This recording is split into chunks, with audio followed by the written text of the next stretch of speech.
its true face.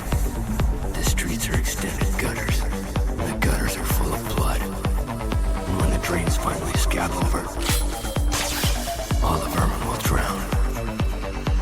The accumulated filth of all their sex and murder will foam up around their waists. It's like every time we go up there, it's like we're flying against a ghost. None of you seem to understand. I'm not locked in here with you. You're locked in here with me. Hey everyone, welcome back to another episode of No Intermissions, the double feature podcast where we pair the unpairable and link the unlinkable. As always, two unlikely movies are picked at complete random, and at the end of every back-to-back discussion, no matter how hard it may be, my guest and myself will find the connecting thematic tissue, whether it be from genre, aesthetic, motive, or style. As always, I'm your host, Jack Siddle, and last time you guys would have heard from me, it would have when I had guested Timmy Lee on, writer Timmy Lee, friend Timmy Lee, when we sort of paired Willy Wonka and the Chocolate Factory and Akira. So make sure you go back and check that episode out. Really great time, had a lot of laughs, and sort of found that why those two movies are definitely more compatible than one would originally have a glance at. But as always, comes a new episode with a new guest and a new double feature. I've been meaning to have this lovely gentleman on for literally years. I'm very, very excited. So I think there's no time to waste. Here's my good friend, Ben, but you'll probably know him on Twitter as Punish Ben. Ben, lovely for you to join me, man. This has been an extremely long time coming. We were just talking about off air. This is, I've been meaning to have you on some sort of podcast platform for literally years. So it's finally great to see you, man. How you been? Dude, I'm feeling good, bro. I'm feeling good. Like it's good to finally get this shit done, bro. I know. Look, this is, like I said, been a long time coming. I think there's absolutely no time to waste. Well, before the lovely Ben does introduce the movies, he's an extremely fitting guest for these two movies, because not only is he the biggest Tom Cruise soldier I know, he's also the biggest Zack Snyder soldier I know. So Ben, please take it away. What two movies are we talking about today? All right, we are going to be going into Top Gun and Watchmen. Unbelievable. Now this is a pairing that I've been super eager. We were originally going to do this back in January, but obviously, shit happens that you and I have just look, but that we're here now. That's all that matters. So let's do it, man. Let's get into it. We're talking Top Gun.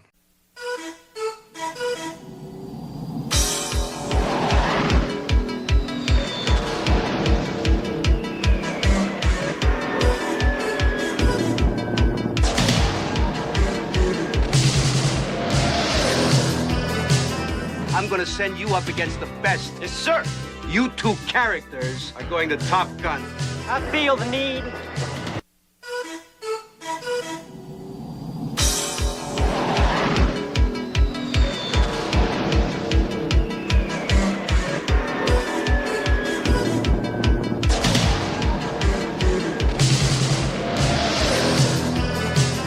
I'm going to send you up against the best. Yes, sir. You two characters are going to Top Gun. I feel the need. The need for speed. For 5 weeks, you're going to fly against the best fighter pilots in the world. You guys really are cowboys. I don't like you because you're unsafe. That's right. I am dangerous. All right, so Top Gun is the 1986 American action drama film. a lot of genres there. Obviously, stars Tom Cruise, Kelly McGillis, Val Kilmer, Anthony Edwards, and Tom Skerritt. Is based on, which I found is really funny, which we'll have to talk about. Is based on the article Top Guns by Ewan Yone, which we'll definitely have to get into, and of course is directed by the beloved Tony Scott. And I think it's fair to say, to kick us off, probably definitely a shared favorite director of ours, correct? Yeah, dude, absolutely. Like Tony Scott is just like top 5 directors. Oh, he has to be. Like no doubt in my mind. Now, I think it's probably appropriate to kick off there before we actually talk about sort of the monolithic, which is Top Gun. Mm. But what's sort of our relationship with Tony Scott? Because I do love to get to know this sort of information about my guests. What was your first Tony Scott movie? Dude, I know it immediately off the bat. Don't have to think about it. It's Unstoppable. Oh That was man, yes. How yeah, good? because I remember my dad rented that from Network Video, Okay, and yep. Great and Australian like I reference. yeah. That's one for the real ones. Yeah. That's why I had to slide it in there. Yeah, yeah, too good, man. But like, yeah, dude, like I remember watching that. It was like my dad, he was just having it on the TV and just like seeing like I don't know, just something about like Denzel on a train. Even like I don't know how old I was, like 8, and I was Yeah. just like, yo, this looks awesome. Perfect age to get into King Scott.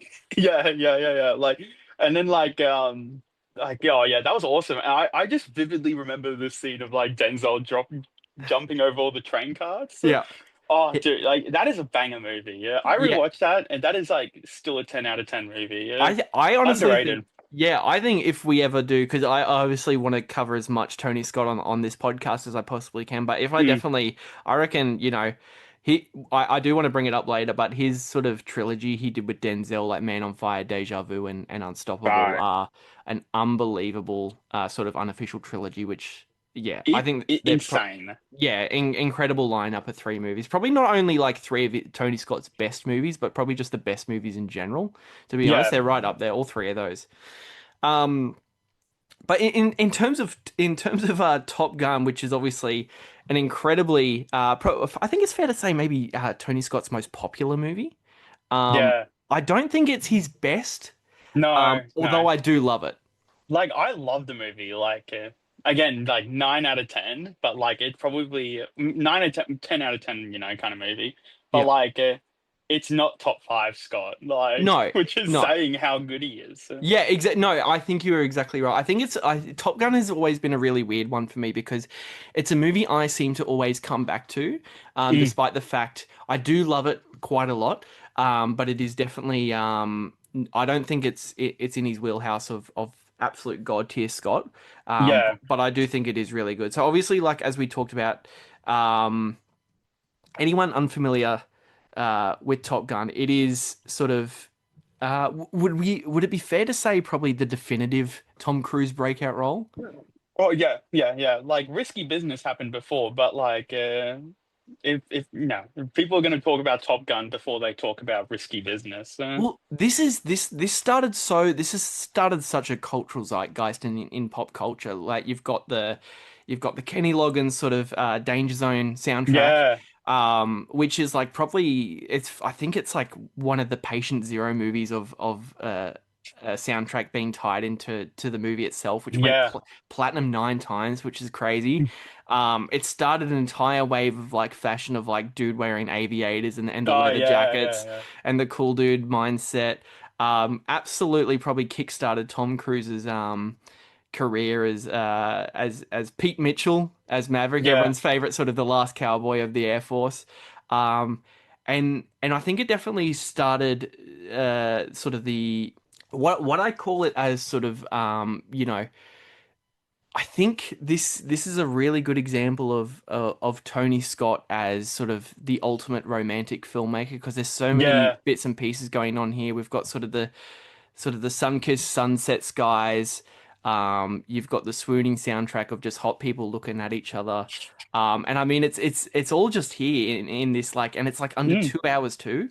Yeah, It's pretty yeah. crazy. It's insane how quickly the movie goes, like on a rewatch, and just how much like how much like stuff that's just so iconic Yeah. is just all in that movie. Yeah, Yeah. It's and unreal. like the amount of times the kiss scene during the "Take My Breath Away" Yeah. sequence, like that, how many times that's been riffed on in movies, Yeah, and yeah, that's it. It's like it's such a good thing to bring up on how many times this movie's been parodied. It's been like parodied in other huge movies, in like yeah, like I'm pretty sure like The Simpsons and Family Guys have parodied. I'm yeah, pretty sure there's like been a really high budget like porno been parodied of Top Gun. Like this movie is just like in the DNA of the movie wheelhouse in general.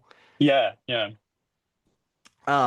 But it is crazy to think that this I think the ones really behind this movie, like, not only do we have to thank Tony Scott for this, because originally I don't think he was too interested in directing this. Yeah. Um Don Simpson and Jerry Bruckheimer, Oh, two producers who I know you're a huge fan of, who have been behind some just absolute Ben classics. legendary movies. Like I don't know how they just all have a part in like some of my favorite movies. Like Yeah. it's just every now and then I just see their names and I'm like, God damn it, these Yeah, guys. yeah. So see, the thing is, like, Tony Scott originally, his first movie he did. Have you had a chance to see The Hunger yet? Which is sort of like his No, it's on my watch list. It's got moody David Bowie, existential. right? Yes, that's his David Bowie one. His Yeah, sort of moody existential vampire movie. yeah. Um, I from memory, I probably should have had a look into this a bit more, but didn't have a great time making that, and sort of like removed himself from like being a directorial filmmaker altogether for a Yeah. little bit. Went back to, like, because Tony Scott obviously, and it does shine through in this, being more so a director of music videos and Mm, commercials. yeah. Definitely the music video sensibilities come through more so in Top Gun more than any of these other movies. No, But yeah. what happened was King's Don Simpson and Jerry Bruckheimer watched a commercial where Tony Scott was doing a car commercial where in the commercial itself he turned a car into a jet engine, and he said, "There we go. That's the guy who's going to do our Top Gun movie." Because That's yeah. for the longest time, this movie was like in production. Like, I think David Cronenberg was going to be attached to do it. Or Um, who's the other one who was going to do it? John Carpenter. John Carpenter was going to do it. oh damn, man. Okay. Yeah, Those are okay. two insane picks for Top Gun. I could not imagine Like fucking David Cronenberg's Top Gun. like if you had said Ridley Scott, I'd be like, makes sense, Yeah, at the time. But like David Cronenberg Top Gun, holy, that would be a like just violently film. yeah. The pilots sort of morph into the planes themselves. Yeah, A yeah. complete body horror Top Gun movie. Oh God. Unreal. But that's the thing, like I have to ask you, could you imagine anyone else doing this movie? No, no, no, not at all, bro. Like, I'm trying to like think of like just at the time, but it's just like, yeah, that film is just so Tony Scott, and Yeah, like you take him out, and it's like, yeah, like I mean, we saw what happens when you take Tony Scott out for Maverick, and like, yeah, but like then again, Maverick is like wouldn't be what it is if they didn't have like the blueprint to follow from Tony Scott. yeah, And like I absolutely. couldn't picture anyone else. Definitely not David Cronenberg. I love his movies, but Yeah. That yeah, that to me seems like an ultimate, like, work for hire thing. Like, I think that yeah, must have been, like, I'm trying to think what Cronenberg was doing in there. Obviously, like, The Fly was huge. Whether or not yeah. this would That's have been it. pre or post The Fly would have been really interesting. Like, can you Yeah, imagine if fucking, like, he did The Fly and he follows it up with, like, his sort of Air Force commercial of, like, dudes rock playing it's volleyball and almost it's all. Yeah, it's like it's almost like that. That kind of happened low key with like Lynch with with like Dune. he did Eraserhead and then Dune. Which is such a, yeah, that's a great. I was looking into his filmography the other day, and that's such a weird follow up. I couldn't believe he did Dune that early. Yeah, yeah, literally. Um, Unbelievable. and it was just funny how you're talking about how like they like the producers watched a car commercial and were like, "This is the guy to like helm Yeah. our blockbuster." But like nowadays, we watch films and it's like this looks like a car commercial in like such a negative look. Yeah, exactly. So yeah, you're totally right. So it's like it's whether or not I haven't actually tracked down and watched that commercial, whether or not it had sort of, I guess, Tony Scott sensibilities, or whether or Yeah, not people just gave more of a shit back then in actual art, even though it was just yeah. a commercial. But no, that is a really good comparison. Um, but another sort of, like, you brought up, like, sort of the blueprint on Top Gun there, but to, like, as I was watching it, I was like, shit. Michael Bay must be obsessed with this movie. Another Dude, filmmaker yeah. you love. Because a lot of this to me is Patient Zero Bay. Yeah, Because like, Michael and it's Bay like would, it's yeah, still like every film Michael Bay's doing the aviator shot. Like yeah, he's doing a crazy shot with like a sunset and like yeah. in the half frame, and it's like every film it's just Tony Scott like, written all over it. Yeah, yeah, exactly right. Like, you've got the people behind the telecommunications, this sort of the dudes sweating, like, the government Oh officials, yeah, I'm like, yeah, this is so Bay. This has got Bay written all over it. Even the fact too, like it was making me laugh. We'll get into the specifics of the movie and why it works so well in just a minute. But even the specifics of like, um, what what's his name? James Tolkien, who plays sort of like the head, the chief Air Force naval Yeah, pilot, yeah, talking to Maverick and Goose, talking to how they're going to Top Gun and stuff. He's like yeah, talking to them like he's like a police commissioner. yeah, Like you yeah, two characters are going to Top Gun. It's great. yeah. No, yeah, and every time I watch that movie, I forget that that guy's in it, and because he's in like Back to the Future, Yeah. he's in like hella iconic movies, and like it's just always just so funny that, and he's only in that one scene, but like that line of like you two are going to Top Gun is like so iconic. That just the whole dynamic of like treating these hotshot pilots like they're rookie police. Like Yeah, I'd like to yeah, bust your butt, but I can't. I gotta give you your yeah, dream shot. I'm gonna send you up against the best. You two yeah, characters are going to Top Gun. It's just it's so silly. It's so but it yeah. all like it's got that Tony Scott earnestness, which is a stamp on all of his movies where everything Yeah. seems sort of overtly silly and almost cartoon level, but it all just works. Yeah, 100%. All his films have like a level of earnestness to them, especially his later, especially the Denzel trilogy. Yeah. But yeah, 100%. Yeah, but if anyone unfamiliar with sort of the huge phenomenon which is Top Gun, it is about Pete Maverick Mitchell and his friend and co-pilot Nick Goose Bradshaw, sort of being accepted into an elite training school for fighter pilots.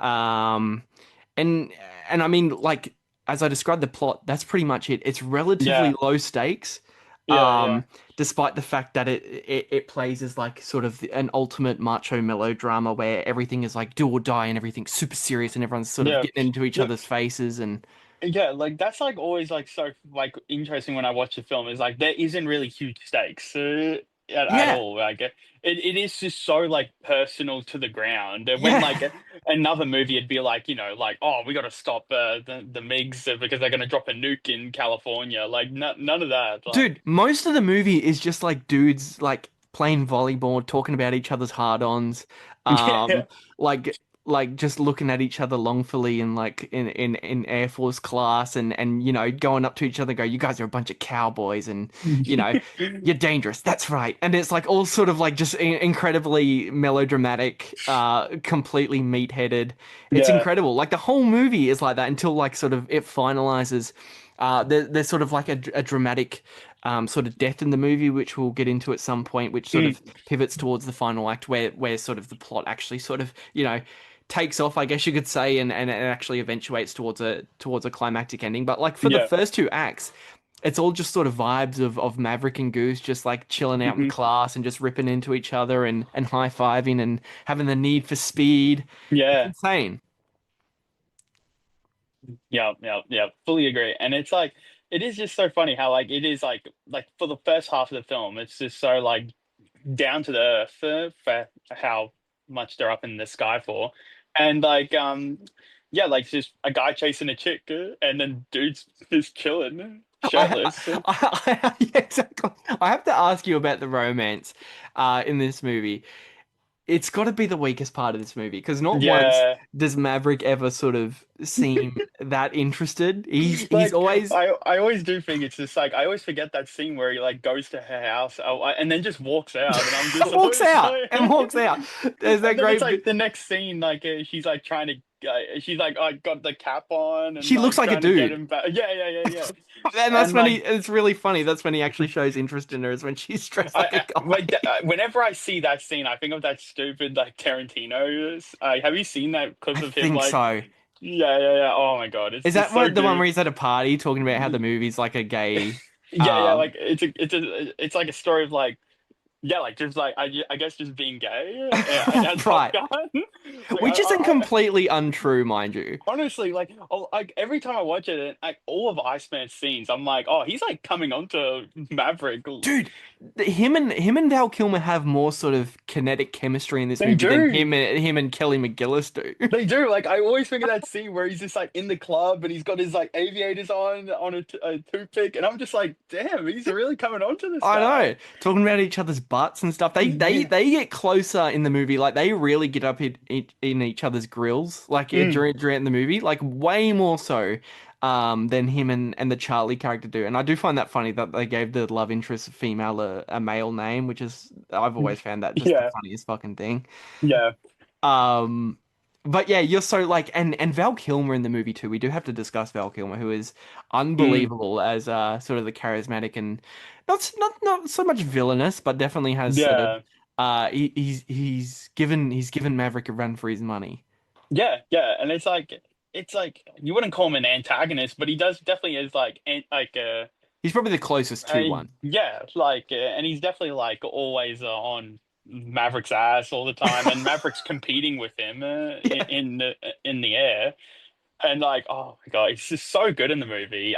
He is like kind of like that special sauce with that film. yeah, Like they're like Maverick and Iceman's rivalry is just like that really like keeps like the first half going until like the death happens to yeah. me. Like, oh, so well done. Yeah, yeah, it's pretty unbelievable. Like, I think too, like we talked about, we do have to talk about how sort of the whole movie, and I think it's like sort of to double back what we're talking about with the Scott Tony Scott earnestness, where the whole movie feels almost self-parody with sort of the gay Yeah, euphemisms and stuff, and it definitely is sort of like I guess you could say like almost a 2 hour long US Navy recruitment video. yeah. But all of it just like it's to me it's like one of the best macho melodrama hangout movies. Like Yeah. this we were just talking about Heat off air, which is a movie that you and I love incredibly dearly. Mm. Um, it's up there in that wheelhouse where it's like you just put it on and you're just hanging out with buddies. You're Yeah, just playing and it's like volleyball with it's buddies and almost like that's what it was made for. Like they almost like yeah, like they made the movie for theaters, but you like it's just like it is just such an easy movie to just throw on yeah, and just like pay attention to yeah, when it needs to, but also like it's just a good chill movie. yeah, And yeah. it's like and it's like it knows that it's not like trying to be anything more, and Right, that's why it's so like iconic and good because it's like it knows what it is and it works out on being that good a for hundred what it percent. is. 100%, man. Like, I think too, I think all in all, it is an incredibly, and I mean this in an incredibly earnest and sort of complimentary way. It is a very broad and dumb movie. Yeah. But I think it's purposely, intentionally trying to be that. Mm. Um, but yeah, it is just an incredibly swooning sort of last ethos of the last cowboy of the Air Force. So many ultimate dumb guy expressions in this. Um, Yeah. I don't know, like I personally like prefer this over the sequel, which I know is Yeah. probably I'm in the minority there, but I not only like I think it's mainly the look of the film. Like I don't think we're ever going Oh to get yeah. anything sort of 1980s, 1990s Tony Scott looking ever again. No. What did you think of the sequel? I'm in the camp that the sequel's better than the Really? first. Yeah. I Even guess it's more technically impressive. it definitely is, and it's like I'm a huge sucker for Joseph Kosinski, and Yeah, okay. it's like how Tony Scott embraces like film so much and just like that harsh grain is like Joseph Kosinski, like he goes all in on digital, which I just always love, You're a big digital and guy, yeah. I do love my digital films, and I just think like it does have like I think like Maverick just has like a little bit more like heart, but it's also like. It wouldn't have had that much heart, like if the building blocks weren't placed. Yeah, yeah. And like that's the thing. It's like it is hard to praise Maverick on its own because like a lot of what's so great about it comes from just Top Gun, and Top Gun was never trying to like lay the groundworks for like a sequel No, so it was many just years later. It it was was just a just a fun movie. movie. It was just a Yeah, fun movie, and then like a yeah, dude's rock like movie. yeah, and then like the sequel's like a lot more like. I want to say grounded or serious. There's a lot of like, I think you it's know, I know, I think you're right. like yeah, like they're still fun, but it's like it's way more like there's like like real emotion and Yeah, like a bit more sadness. treats itself more seriously for sure. Yeah, yeah, yeah, and it doesn't have that parody nature that like Yes, Top yeah, Gun kind of has, yeah. intentional or not. Yeah, yeah, 100%. I think also too, which probably a little bit controversial, insane, but like I think like Tom Cruise's performance in that second one is genuinely like a great performance. I think Yeah, like despite the fact I love this movie, this first Top Gun so much, I think Tom Cruise is genuinely like atrocious in this. I think he's like really bad. I don't know if I don't know if I could call him atrocious, but like there is there is moments where I'm like, oh, you're young still, you're a young I still think out that's, here. I shouldn't be so judgmental. I think he was still like, as you said before, post Risky Business, he's still like a young up and comer. Like I genuinely think like I've always been in the Tom Cruise camp. I think he's a great actor. Like Collateral, Yeah, obviously he's fantastic in. Um, but like all the it Mission took Impossibles. yeah, like it took like a while. Like I think it was around Rain Man where he was like, oh, I'm churning out good, great performances. Right, right. Yeah. I think yeah, but like there's like scenes in this movie where I'm like, "Oh my God, I kind of forgot how bad he is in this." Like there's that scene where he's like at the bar meeting Kelly McGillis Yeah, and he's like hitting on her. I'm like, "Oh, this does yeah, he's not good. He's not very yeah, good in this." But yeah, I guess yeah. yeah, at the same time I probably wouldn't have that performance any other And way it's because it fits yeah. so well with everything else going on in the And movie. like it's also like one of those things where it's like I don't I get yeah, like he was definitely trying to like be as well, like probably like way more of a producer on the film because like this was like that was a part of the whole deal as well. Like he would like make the movie, yeah, but like he wanted to be like a producer and doing behind the scenes stuff every single day and be Even on shown this the one? ropes. Yeah, like he was like kind of like being taught how to like be a producer essentially on this film, Damn. which I think is interesting. And maybe that's what maybe Maybe, and I mean, look, that's definitely the stepping stones of something he would definitely get more involved with later in his yeah. career. Because every like Mission Impossible movie you see, like starring Tom Cruise, but also produced by Tom Cruise, like every movie Yeah. he sort of leads in, he's always sort of in the creative process somewhat as well. Yeah, yeah, yeah, 100%. But yeah, no, that's the really interesting thing too. I mean, to be honest, there's probably not a whole lot to cover in Top Gun because like we talked about, it is relatively low stakes. Um despite the fact it does build to the sort of that climactic ending. Yeah, yeah, 100%. No, but for yeah, I think in like I'm not entirely sure why, but I do keep returning, to this absolute sort of it's cowboy of the Air Force sort of technological innovation against human conscious. It's all Mm, here, sort of Michael Mann's Heat blueprint, almost with the yeah. macho melodrama, probably the definitive textbook for that kind of thing.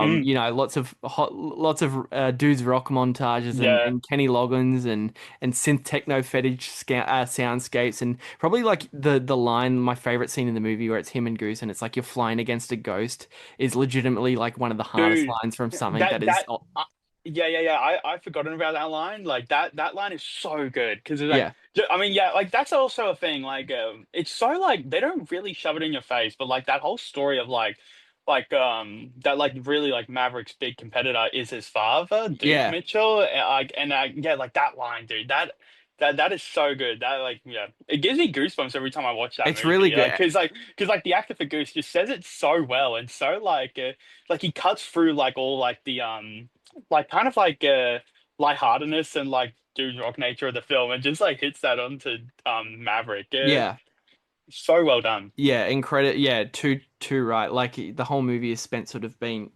you know. Really broadly silly and almost sort of goofy, but then you get like sort of really hard cutting serious moments like that in it, Yeah, which really do sort of stand out. Um, but yeah, I mean, it's interesting. Like obviously, like there's movies like I think have you had a chance to see Days of Thunder yet, which is pretty much I Tony have seen Scott's that. Top Gun but with cars.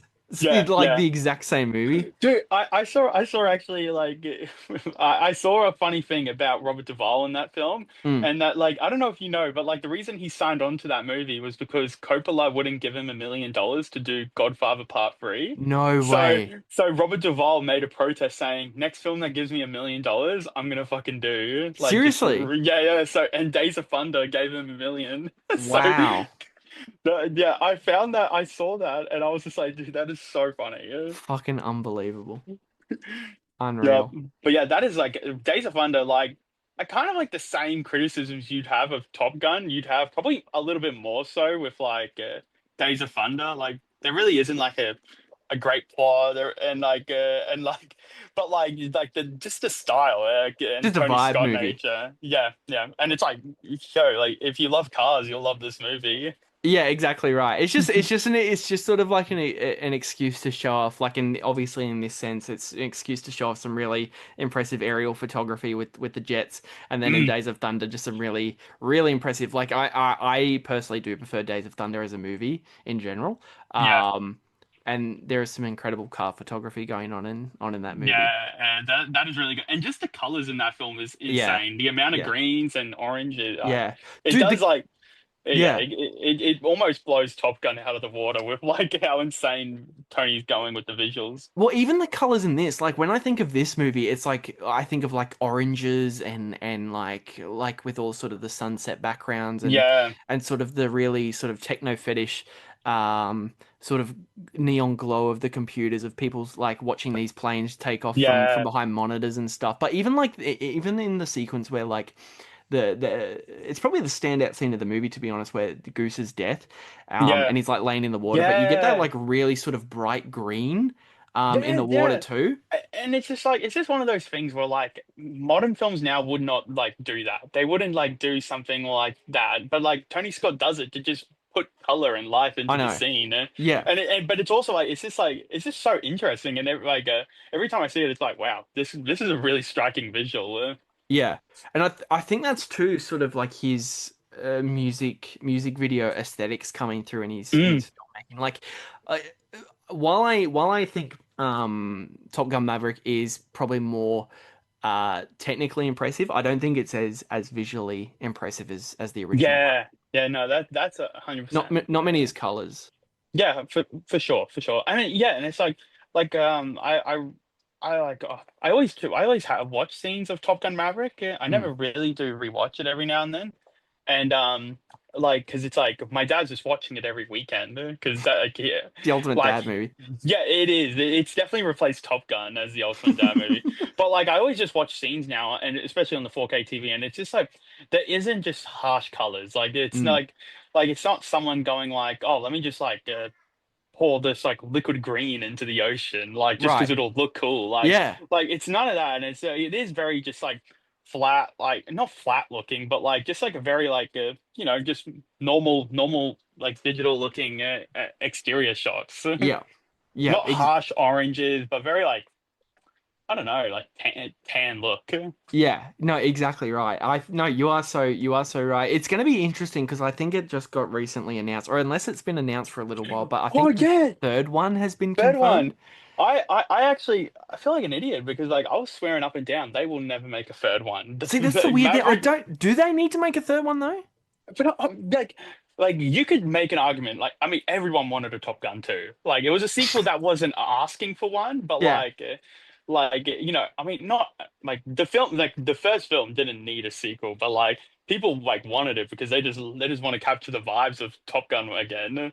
you're right. And like, but like, yeah, I don't. No one's asking for a Top Gun 3. It's just like, and like even like friends in Tom Cruise circles, like none of them are asking for a Top Gun 3. And like, It is weird. It's an odd thing, especially. Yeah, I don't know. See, I think you summed it up perfectly. Like it's like a thing where did we need a Top Gun 2? But obviously that came out and was like the biggest movie, like one of the yeah, biggest movies ever. Tom Um, Cruise's biggest movie. I think it has to be surely. Yeah, It made a shit ton of money, and it's like I don't know, like whether or not John Krasinski's going to come back because like yeah, it came out he isn't. he's not coming back for it. Yeah, yeah. Okay, see, I don't see. I thought he was like while didn't like it. as much as the '86 Top Gun. I think he was a very fitting choice. Yeah. He is busy. I've got to get your. It's a little bit off track, but are you keen for his Miami Vice? Oh, dude, that is gonna. As a man, like I love the TV show. Like that Yeah. pilot. Oh my God, that is like a movie in itself. Oh, The it is. show Yeah, pilot, yeah. and like I do, but I'm keen for Kaczynski Vice. Yeah, it won't have that like awesomeness of like, Michael Mann Vice, but like I think it'll do its own cool thing. One thing that did peeve me off is the title just has the year in it, and I'm like, That's so oh. dumb.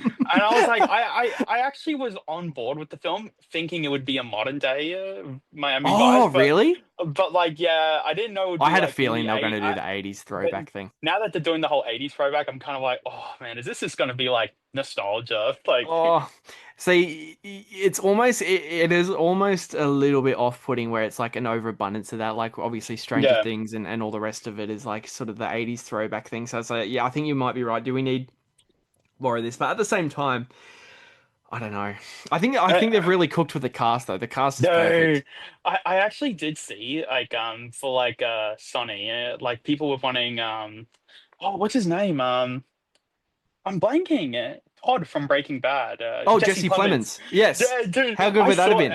and like because I see him now and it's like he's in really good shape and like Yeah. his long hair He's and got the also mo, he's got the Colin his Farrell and mustache. I was like, dude, that would be an inspired take to have Yeah, as I like think so. Sonny, and also his chemistry with Michael B. Jordan is awesome. Like Yeah, when they because they did like an interview together or something. yeah, and like dude, just seeing them dabbing at themselves Yeah, up, I was like, this is them. this That's is them. them. But like Michael B. Jordan, yeah, that's perfect casting. Mm. That's what's got me on board. I'm not really a big Glenn Powell like lover or anything. Wait, that's No, him in the it's Austin film. Butler. Oh, I, I was gonna say I would if Glenn Powell's listening. I'm sorry, Glenn Powell. I would not be looking forward to it no, if you oh were yeah, I proper. forget Austin Butler is okay. Well, actually, Austin yeah, Butler, Austin Butler the is better Glenn incredible. Powell. Yeah, Confusing yeah, white guys on the show. yeah. That happens. Skinny That white happens. guys. Yeah. No, Austin Butler, that's a great pick. That's a great pick as I think well. Austin Butler. I think Austin Butler and Michael B. Jordan. While it's the safe choice, I think it's pretty excellent. Yeah. Like I think I need to see them do like a test footage. Like I need to Oh, like sure. I need to see their like what like I need to see their vision for the film before I Yeah, really get on board. Because yeah. like yeah, because like but then again, Kaczynski like he's done like although it's modern day, like he did do like a sequel to like Tron, Oh, sure. Which is from like really good. yeah, and like yeah, it's really good, and it's not super nostalgia like No, where it's like yeah, like you can. I mean, I haven't seen the first Tron, like, and it's like it's not like you don't I'm need to. lost. Yeah, It's pretty. It is what it is, but yeah. you're not gonna miss much if you don't watch I it. granted that is like probably one of the only movies where I do see the visual, like the effects, and I'm kind of like, I don't know if I could handle a whole film like that. Yeah. But like, but then again, like I gotta watch it at some point. But yeah, like I do hope Kaczynski like it doesn't go all in on like that whole '80s nostalgia. Like everything was so great then, I but like I'm gonna obviously what are we now? We're in April 2026. I think it's mm, due to come out in 2027. I'm gonna put this clip up when it comes out. I guarantee you right now, Ben, they're gonna do a shot for shot recreation of the in the air tonight oh driving sequence. They will do it. I know they can't help themselves. It's gonna be shit. It's yeah, not gonna be anywhere as good. But they will oh, be doing that. and, I guarantee you. I put money on it right now. yeah, It's either going yeah. to start the movie or it's going to be like I No, can no, picture no. it. They It'll can't help themselves. they got to do it for the finale, but it'll be the trailer shot. It will be. That'll be the teaser trailer. And it's like people who haven't seen the Miami Vice pilot, they all know that Everyone scene knows and that stuff. scene. And Yeah, it's like, yeah, they are absolutely gonna do yeah. that. It'll be It will pretty be the goofy teaser. because it's In like the air just a tonight. yeah. Oh, Yeah, although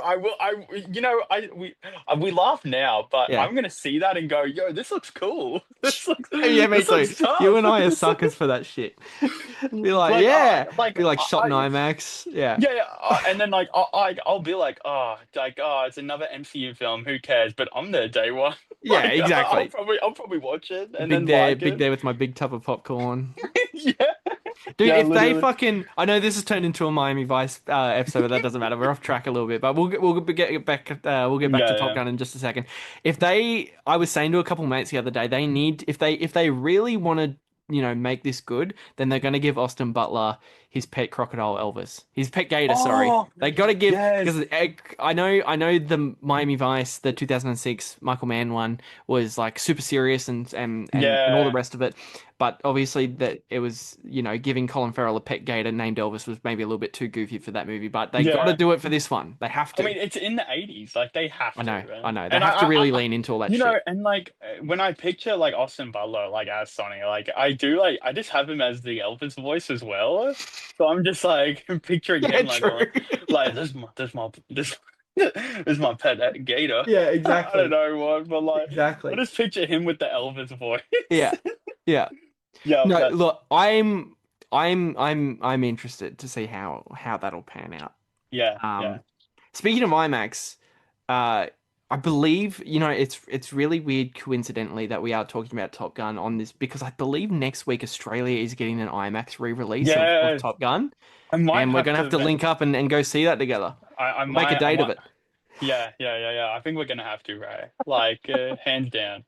Yeah, I forget that they just like announced that last week, or it was like late this week, or I early think this so. week, I think they're and doing like both of them, right? yeah, both, and it's like it's to me, it's like if I'm gonna watch one in IMAX, like I can't just watch Top Gun 1 and then just like not see Exactly. Maverick in IMAX. Exactly. It's Like gonna have Maverick to be is the sort of IMAX movie.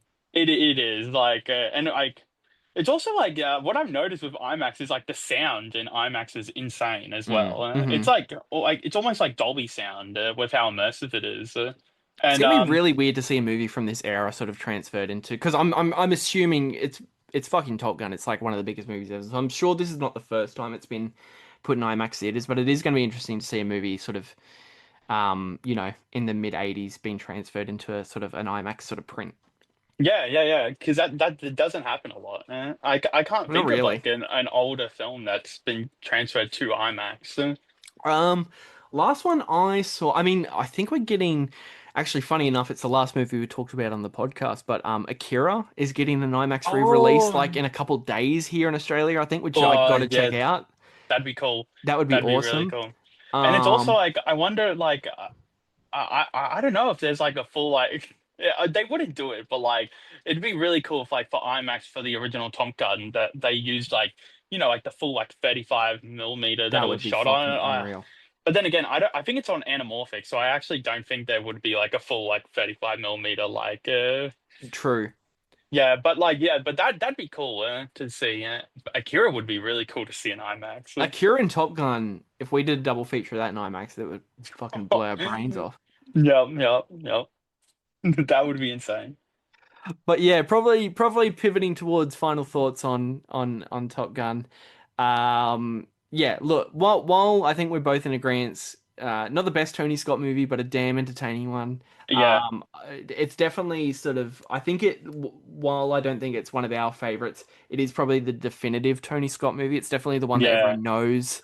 Um, it's probably the most accessible Tony Scott movie as well. Like, Yeah, like I think if someone's like wanting to get into movies, like it'd be hard to throw them like Deja Vu off yeah, the bat. Like yeah. you can't do that. Like you gotta like ease them in with Top Gun, like and then yeah, like get them into like some of his later films, and then yeah, you gotta throw Man on Fire, Man Deja on, Vu. yeah, Man on Fire. You gotta do the Taking of Pelham 1, 2, 3.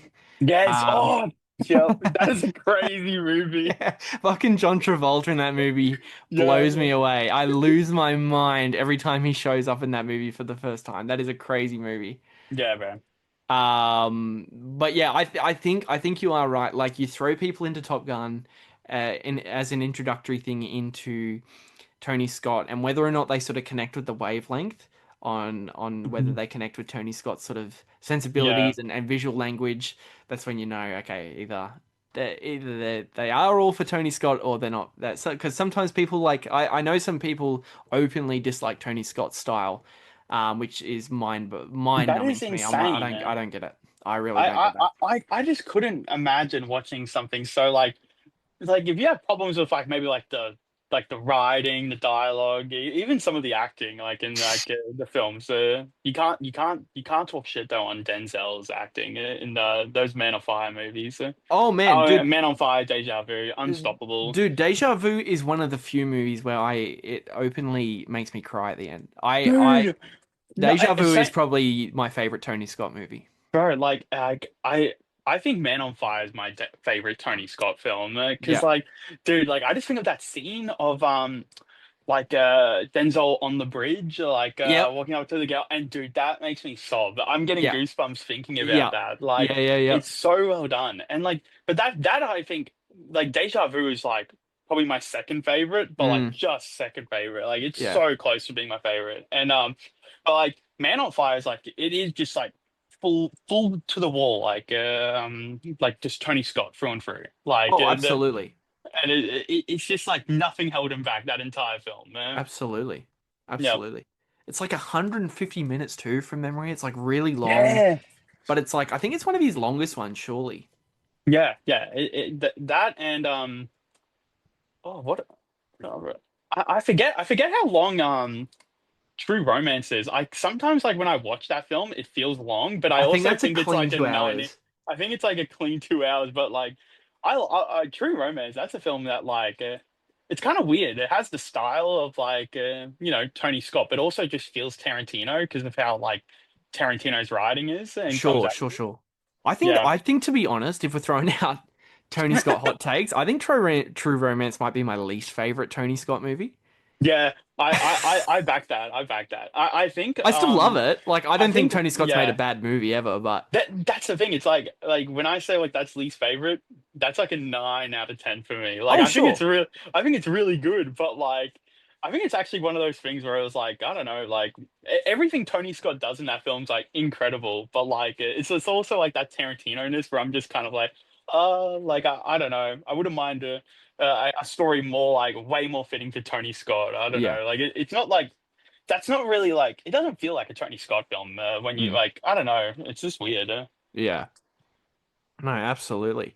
But yeah, that was Top Gun from 1986. We'll be right back. We are talking Watchmen.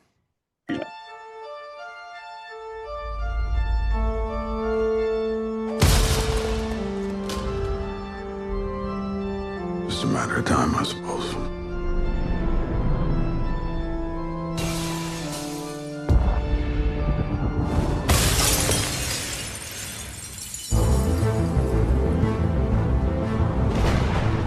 Watchmen. One of us died tonight. Somebody knows why. Somebody knows. I heard he'd been working for the government. Maybe it was a political killing. Maybe someone's picking off costumed heroes.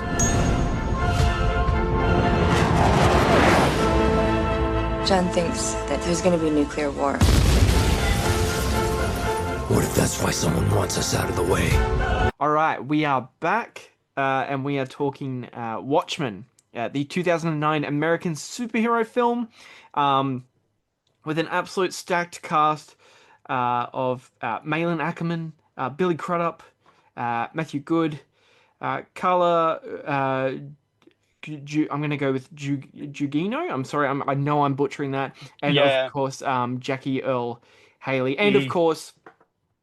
Is based on Watchmen by Dave Gibbons, and of course is directed by one. I don't know, Ben, if you've heard of this director. This might be a new director that you've heard of. The one Zack Yeah. Snyder. Have you seen many films by Zack? Nah. I don't. I actually didn't. I didn't watch the film we're talking about actually. Like Mate, if there's any person more fitting, like even more so than Top Gun, we're sort of pivoting off the Tony Scott and yeah. Cruise dynamic, even more fitting movie for the amazing guest I've got on right now, Zack Yep. Snyder's Watchmen. Yep. I'm a Ben, This give it to movie, me.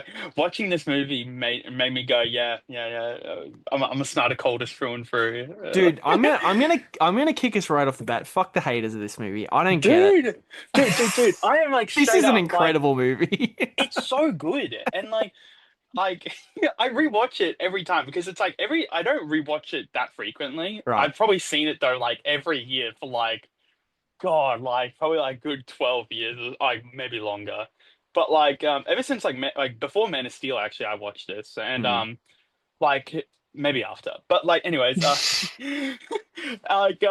like dude, every time I watch this, I'm like, bro, what are people on about? Like when they like try and dumb down this movie, yeah. I've really never quite understood. I feel like um maybe excluding Batman v Superman because that's the one that everyone loves to Yeah. dogpile on, even though that I think that's fair to say that's probably one of our favorite movies, and not only in Snyder's sort of catalog, but in general. Maybe Yep. besides that one, this feels like the one that a lot of people love to hate on, and this is the one that I've Yeah. never really caught on And it's why. like like I think like people really hate on this film for a lot of like reasons. Like some people like and it's like a lot of the reasons it's like, like people will like criticize some stuff and it's like it's not just simple film criticism. It's like like there's like evil ulterior motives at play by Snyder and it's like I always think when I watch the scene with it's early in the film with like the Mm. comedian and the first Silk Spectre where he Oh, like sure. Yeah, yep. like he commits sexual assault on her and it's like people always say that that scene is like lit because Snyder's a pervert but it's like the scene's lit that way because it's like this is like like a woman in a private moment Mm. and it's like it's being like framed because it's like that's like the comedian's eyes and like Right. and it's just it's so gross and it's like I think people have a big problem with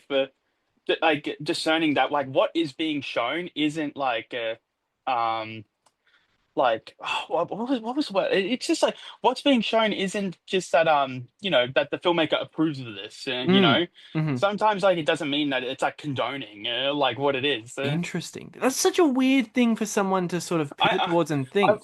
I've always yeah Because there's a lot of really grotesque and sort of really yeah nihilistic themes going on in this movie, but never once does Snyder ever frame them or like romanticize them. He always yeah portrays them as like harsh, like sort of really does go full on what a lot of people have trouble with in terms of sort of the it's superhero just blockbuster, but has like sort of what if these superheroes existed in sort of this real yeah and alternative like yeah Cold War paranoia, political extracts, all this sort of stuff. But he's sort of so perfectly in full Snyder's fashion, sort of similar to what we're talking about with Tony Scott, so earnestly puts it in and doesn't want sort of like, even though if it might come across accidentally silly or sort of yeah dorky, it never you can never tell he's sort of purposely doing that behind the camera. Yeah, and basically, like I that scene with it was like after like the U.S. won Vietnam, and Yeah, like and it's just this pregnant woman, and comes up to the comedian like, "Hello, like you said you would bring me to the U.S. You said you'd like help raise this baby," and he just shoots her, just and blatantly kills her, it's so brutal, and like executes her. Yeah. it's like, and then like like it's just so, but it's also like it's just such like a blatant disgusting like portrayal of America during like Vietnam Yeah. but not just Vietnam just as a whole and it's just so like that one scene like just perfectly encapsulated the entirety of like that whole conflict and war Yeah, um no, 100%, 100%. Like like it's really interesting. Like, during that whole sequence where, like, obviously a lot of the movie is talking about Vietnam and stuff, and there's that sequence where it's a really pivotal, sort of striking image of Doctor Manhattan. And he's like the size of like the Statue of Liberty, walking yeah towards, but he's like it's a really interesting scene, and you can only tell that Snyder's done it on purpose. It's violent, horrific imagery of Dr. Manhattan like vaporizing these yeah Vietnam people, but it's like shot and like sort of acted towards in this heroic sort of and it's like fuck yeah America sort of fashion. and, It's really bizarre. and the best thing is it's like Snyder does that because Yeah. it's like it's so like it's like comically Right. evil, like how Right. if we had a Dr. Manhattan, this would absolutely be glorified. And Yes, 100%. but then it's so interesting because like one little detail that Snyder does is the Viet Cong, they're running away from him in fear, and he's vaporizing them as they're running away. Yeah, And but it's it's just like, done in such like a heroic sort of yeah. like he's here to save us sort of, and it's like got the Flight of Oh, the Valkyries music pumping. yeah, It's yeah. And crazy. he's so like it is like it's like you should be in director jail for how like insanely on the nose you are playing Ride of the Valkyries Yeah. for a Vietnam scene. And like but like yeah, it's just like Apocalypse Now sort of, yeah. yeah, Yeah. it's just so interesting, and Yeah. it's like yeah, it's so good.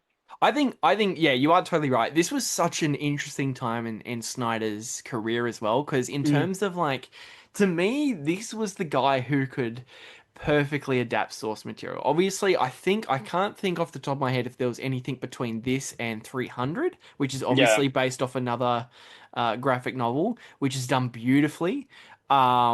I think three, in terms of like his sort of Zack Snyder's adaptations, 300 and Watchmen sort of back to back as a double feature were perfect. Mm, Um, Especially this, like as we were talking about, you just held up sort of the source material in the absolute I'll fashion. show it up. Pull it up again. And Yeah, you told me, which I didn't know, he, instead of holding the script on set, Snyder would be holding that book as sort of a yeah. storyboard on how to frame sequences, which is fucking insane. And it's like, and then it's just so funny how like a lot of his like, I don't know if you'd call them just detractors or haters, like hate on how much he hates comic books apparently, but like he has got to be the only filmmaker who's filmed a movie with every scene looking at the comic book, going like, okay, like let's just like kind of like get this imagery into the movie, and no one, yeah, just no one's done that period. No, I agree. I don't think there has been sort of an image maker more, especially in sort of the larger blockbuster sort of Mm, space, I guess you could say. Anyone more interesting and sort of endearing than Snyder has, because yeah, he literally grabs the frame straight from the comic and go, okay, we're just gonna do this in live action. There's no yeah, way we're just gonna adapt it, and yeah, he pulls it off. Like that whole mm, sequence where Rorschach is like sort of fighting off the SWAT team, and he's got like yeah. unbelievable. I'm like, dude, that is like seriously like straight from the comics. I'm like, how the fuck does he do that? It's just one to one. But then the stuff that isn't one to one is because this is like, it's more like Watchmen was a parody of comics at the time period.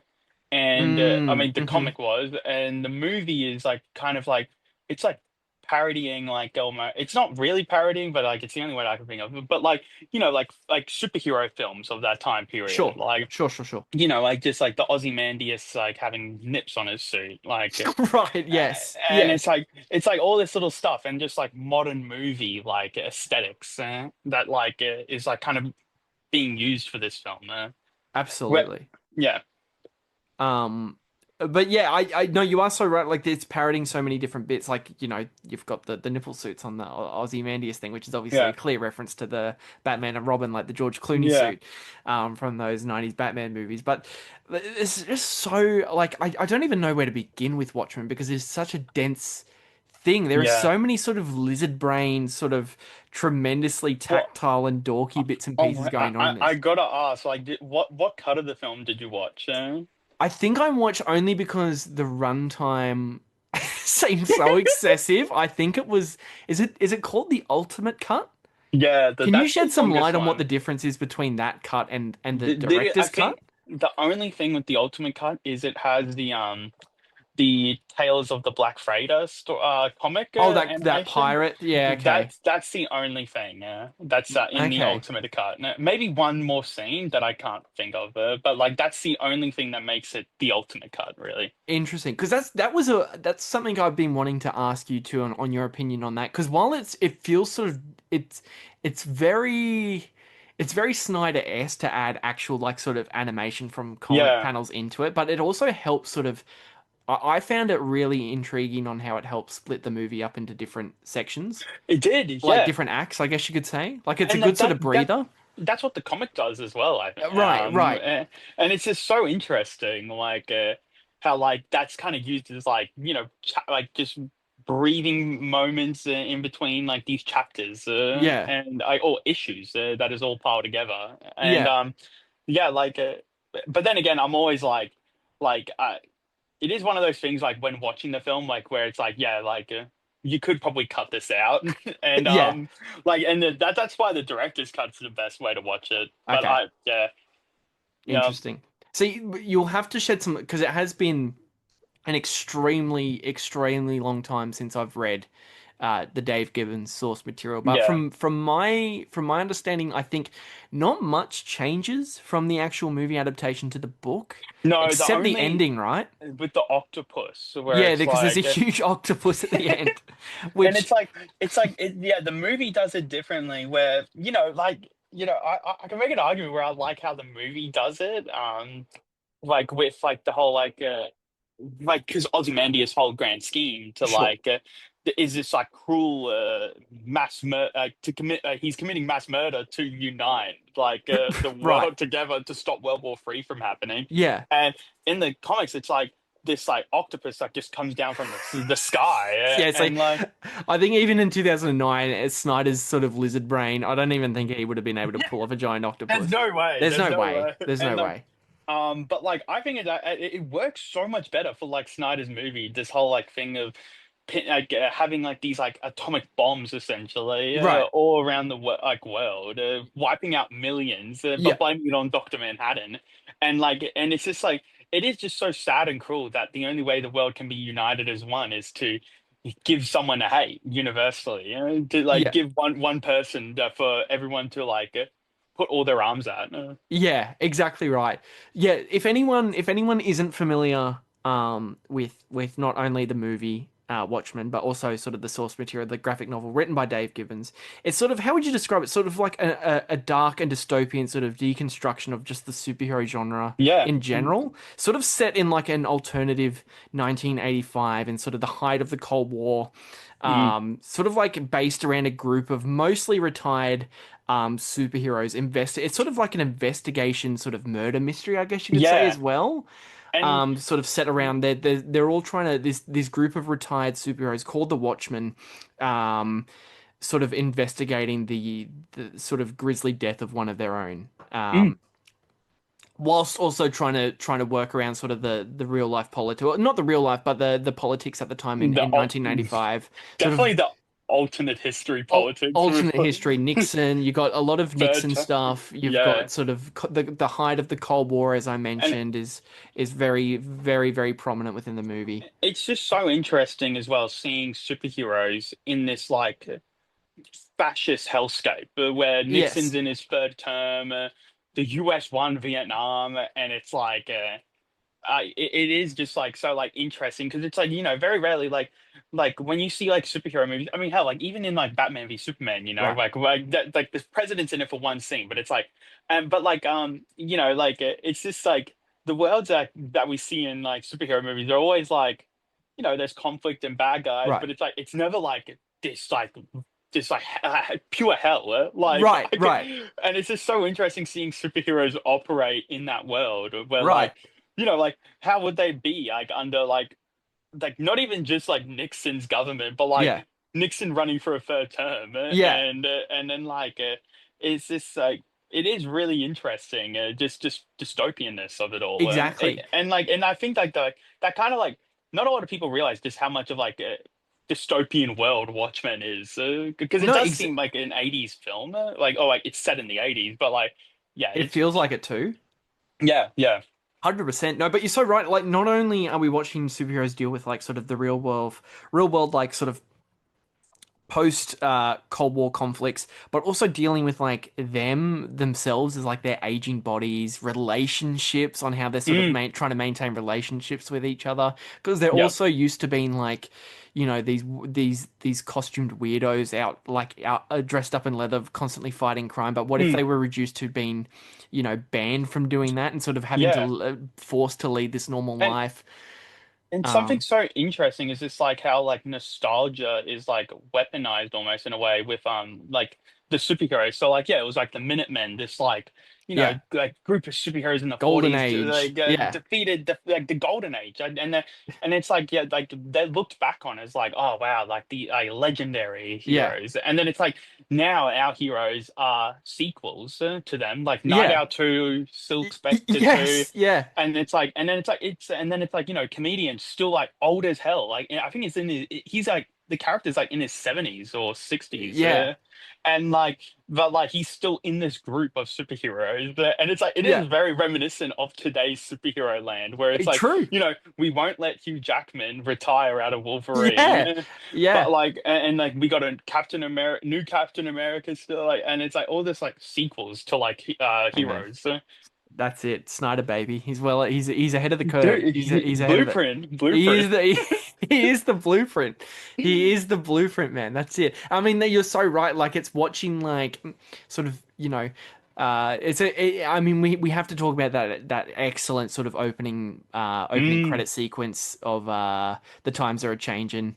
Yeah, It's probably it's got to be top three things Snyder's ever done in terms of yeah, his visual sense. It's just an incredible opening sequence. But it's sort of like the perfect montage of seeing the golden age Minutemen, and they're like sort of yeah. like world's greatest heroes, and then yeah, as we see like sort of our flawed Watchmen heroes, and they're Mm, all sort of like we've got people like the comedian who ends up being like really uncomfortable stuff where he ends up being like a sexual predator. yeah. Um, Like just Rorschach, who is like a cold-blooded murderer. He's and like a like violent sociopath. and like a right-wing conspiracy theorist, Yeah, a I fanatic. know. It's fucking insane. Like truly like bottom of the barrel humans, It's and like like really terrible people. yeah, and it's just so like that opening sequence is just so well done. Like this whole like like this golden age of superheroes. Oh, and it's like they're like defeating the Nazis, and it's just like you just see all this ugliness peppered in during this Mm. whole montage. Like the sexualization of the original Silk Spectre, like and how Yes. like.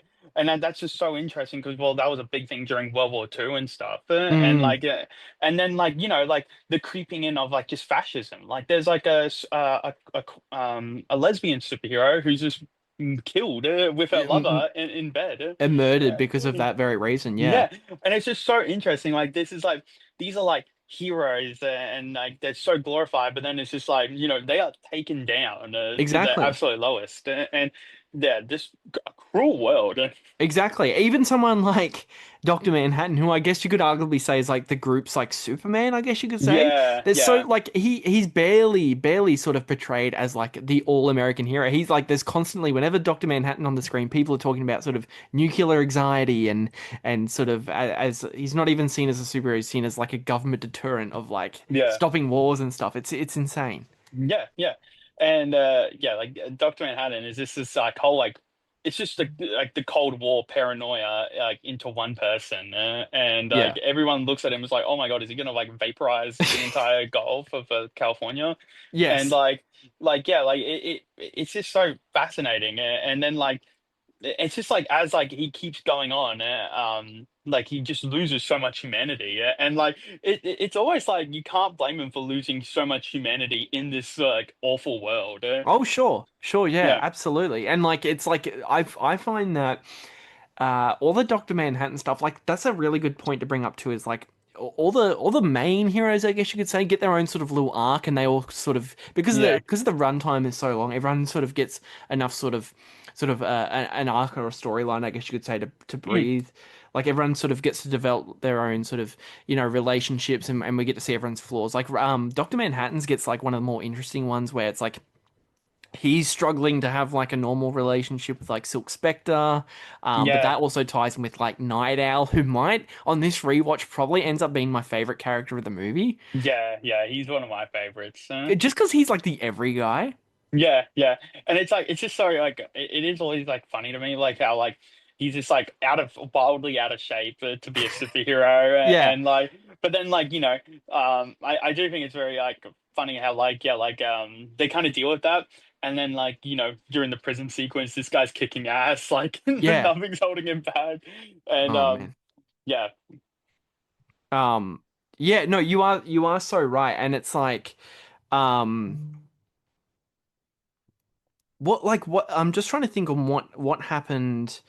Uh, I mean, like as we've talked about with sort of the all the tactile sort of um sort of political stuff. I don't think this was topped in terms of any superhero movie until Batman v Superman. I can't think of anything else that sort of came close.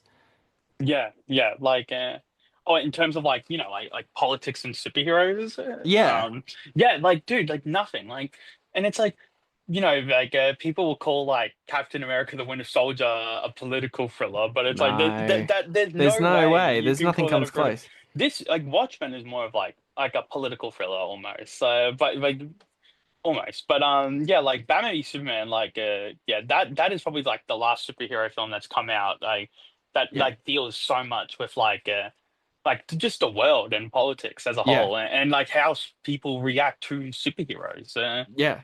And it's That like that and that's like always just the interesting thing, like what I said like in the beginning, like like people see like imagery like of like a woman like looking up to Superman and like having her arm out, but it's mm, like he's a god there to mm, save them, and it's just like like and people like critique that as like Superman shouldn't be depicted as a god, but like like it's just yeah, like at the end of the day, like adaptation does not mean like endorsement, like and it's oh, just sure. like and yeah, like like depicting something like that does not mean like this is like a god, because like the Mm, next scene, Superman is like just a guy. He's just a guy like like trying to be human, where people yeah, look at him like he's anything but a human. Like he's this yeah. otherworldly being. Yeah, no, exactly right. I think all this sort of that sort of the superheroes reacting to all the real world stuff is where the movie gets the most interesting for me. Like there's that great sequence too where like the comedian and Night Owl. I'm drawing a blank a little bit. I completely forgot the context of the scene, but they're like breaking up a riot. Oh yeah, yeah, yeah, yeah. It And was Night Owl gets that great line. He's like, "What happened to us? Like, what happened to the American so dream?" good, And the and he's like, comedian's like, "What happened to the American dream? It came true. You're looking at it." And yeah. it's like while they're like violently beating people up. And yeah, and it's like he's literally chasing like women or like and other people into like an alleyway with a And grenade, like a smoke yeah, launcher. and they're Like all like feared. They're all yeah, like screaming in terror. and it's like yeah, like and I just think it's so like the irony and like the most like probably like evil person, like just like someone who's embraced fascism with superheroism in this world, and he's the one to like realize like this is like the American dream, like Yeah, this is like it's America, such a like crazy thing. and because It, it's like yeah, like Night Owl is a little bit delusional because he looks up to this golden age of superheroes and is mm. like I like that needs to be us, like that's what we're doing, right? And it's like no, no, Yeah, it's that constant sort of blissfully unaware and sort of ignoring the actual true fact of what's happening in the world and constantly like as you said like constantly looking back at nostalgia like it's gonna yeah, save us or something. Um, but yeah, just so many like even this is the thing, Ben. I get all the sort of I hear every single one of the complaints about this movie. But at the end, I mean, just look at it. Just look at this thing. I mean, yeah. the cinematographer is a frequent collaborator with Larry Fong, yeah. Larry Fong, god tier. Absolutely, God, this movie is God, unbelievable to look at, man. yeah, it's so good looking, and like just the sharpness of the film, and like some of like the intentional like muted colors, like with like Oh man, I always think of like the scene in like the scenes in Ozymandias's like office, and right? it's so grayed out. Like Yeah, the skin tones are so like gray looking, and they're it's so just so pale.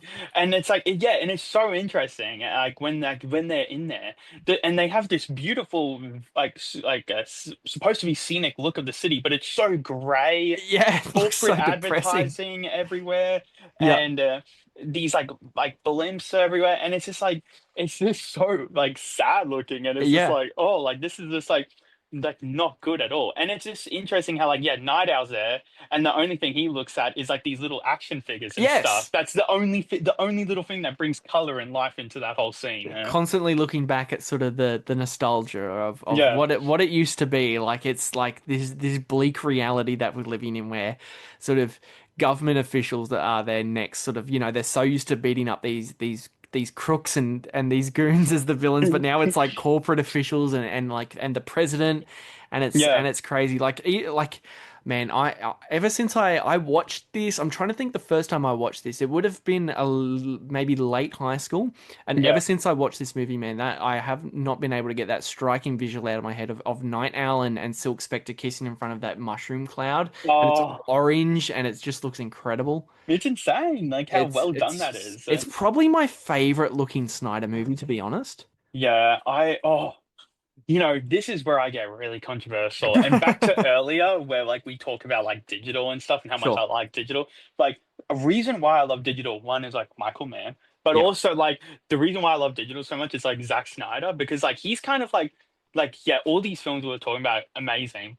But now, like, he's like gone like all in on digital with like Yeah. red cameras and these Sure. crazy like low aperture lenses that no Yeah. film is using, and Yeah. like people hate on them, and like the criticisms can be warranted at times. But I just think it's so like this guy's been doing bold imagery all his career, and he's on to like the next like what is bold imagery now, and that like now that no one really uses film, and like no one like Kodak is very like almost like yeah, like with I heard that like with Netflix films, they very rarely approve any Netflix production to use their Really? film, and like it's interesting like just how like yeah like that whole film landscape is, and like why like everything's just pretty much digital, and especially everything on Netflix, and Wow. and like yeah and like his digital like cinematography like yeah like is this wild? It's so bold, no one's doing it, and that's why I really love like Army of the Dead's look, Yeah, like. yeah. See, that he was the cinematographer for that as well, wasn't he? Yeah, he was, yeah. Yeah. See, that's Because like it was one of those things where like he wasn't going to do it, but like he also couldn't ask like someone like Larry Fong to shoot this sure. movie in such a low aperture, and like Wow. he couldn't like bear that onto like someone to like take the heat on, so he just did it himself.